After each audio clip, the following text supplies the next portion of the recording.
మనం ఇంట్లో శివలింగం ఉన్నప్పుడు ప్రతిరోజు కాసిన నీళ్లు పోసామనుకోండి, ఓం నమ శివాయ మంత్రాలు రావాలనేటటువంటి రూల్ ఏమీ లేదు.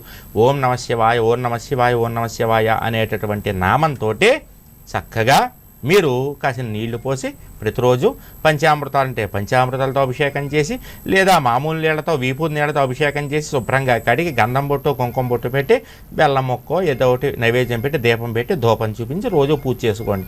ఏ ఇంట్లో శివలింగం చల్లగా ఉంటుందో ఆ ఇల్లు చల్లగా ఉంటుంది. మనం అంగుష్ట ప్రమాణం అంటే ఎంత తేవాలని రూల్ ఏం లేదమ్మా, అంతే ఉండాలేమో, అంతకంటే ఎంత చిన్నదైనా పెట్టుకోవచ్చు.